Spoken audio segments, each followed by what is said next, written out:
Hello YouTube, Matt here. This is my 2017 Focus RS, which I recently purchased. It was an upgrade to my 2006 Mazda 3 MPS, which I had for 13 years. It was a really fantastic little car, but it got me thinking, 8 years on, is the Focus RS still worth it? Is it still a hot hatch you should consider if you're in the market? So you're in the market for a new hot hatch. You don't want something that's stupidly expensive, needs to be semi-practical. What do you look at? For me, that was Civic Type R, Focus RS, Renault Megane RS, BMW M140i and Volkswagen Golf R. I wanted a car that was basically a like-for-like replacement for my Mazda 3 MPS. It was a great all-round car, you could fit a lot of things in it, carry 4 adults quite comfortably, it was reasonable on fuel, it was comfortable to drive. So that was kind of my baseline for looking at upgrading. I thought the logical choice would be the Hyundai i30N. Having driven a few, I'm sorry if you own them, I really didn't like the i30N, it felt very cheap.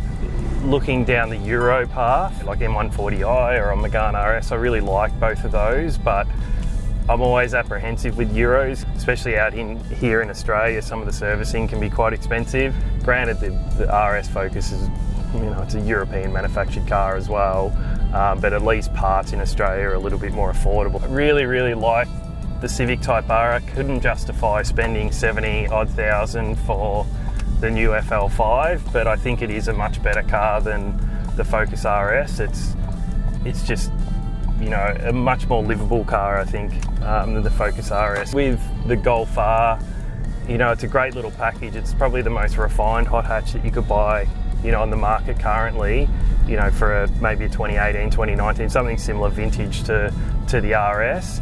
I've just found them to be a little bit too boring and lacking a little bit of character. I know, a lot of people have said that previously as well. They're great at what they do.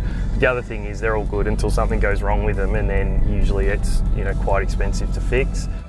The Focus is not without its flaws. It's been very well noted about stiffness of the suspension. It's very subjective. One person will say it's fine, another person will say, it's really stiff. The reality is it's a very firm car. Can you put up with it? Yes. Is it to everyone's taste? No. Is it as comfortable as some of the other cars out there? Probably not. But, that's the trade-off that you make. Early model cars, 2016 through to mid-2017, had the head gasket issue, so you're looking for a car that, is probably outside of that. If you're a little bit finicky like I was not really interested in buying a car that had the head gasket replaced. I wanted one that was fine from the factory. And the platform itself, it is based on a third generation Focus, so they're starting to feel a little bit dated, I think relevant to some of the other cars. The biggest annoyance I have with this car is the turning circle. People have spoken about a lot on reviews about how bad the turning circle is, but you think, it's probably not going to be too bad, it's something that's livable, but you do notice it, particularly if you're in and out of tight car parks or small streets and things like that. You will find that you'll be at full lock trying to get into car parks at the supermarket that most other cars would just breeze into, tend to do a lot of 3-point turns where you wouldn't really need to in a lot of other cars.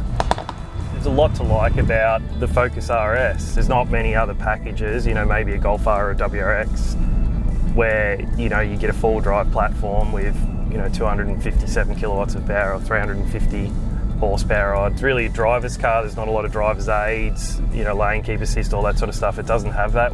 You can't beat the grip of four-wheel drive as well. That's something that you wouldn't be able to match in front-wheel drive. Whether it's a Civic Type R or Hyundai i30N or a Megane, this thing's got grip in all conditions, which makes it really enjoyable. You can drive it the way you want to drive it. You don't have to really drive it to the conditions as much. Did I make the right decision in upgrading to this from the Mazda 3 MPS? I'm still not sure whether I've made the right decision. I think they're very similar cars. Like the platforms, take out the four-wheel drive, but the platform itself is very similar. They share a lot of commonalities. So there's a lot that sort of carries over. I think for me, the compromise with the turning circle and the suspension is quite a big one. It's probably more than I thought it would be. Is the Focus RS still worth considering in the current market, against newer cars? I think it is. It is a really great car. but it is a compromise from a daily perspective. I think it still has relevance in the current market, even though it's sort of 7 to 8 years old now.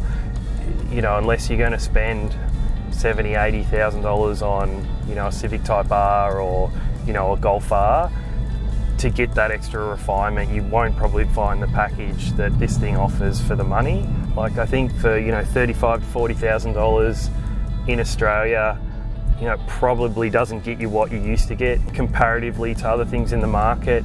I think it's still worth a consideration if you can find one in really good condition that's been looked after, that comes with a service history. If you're after a car that is probably a much more comfortable daily, or you can kind of get in and go for a blast and you can do a long trip in and things, it's probably something more like, a Civic Type R or, maybe a Golf R. Anyway, thanks so much for watching. I'll catch you again soon.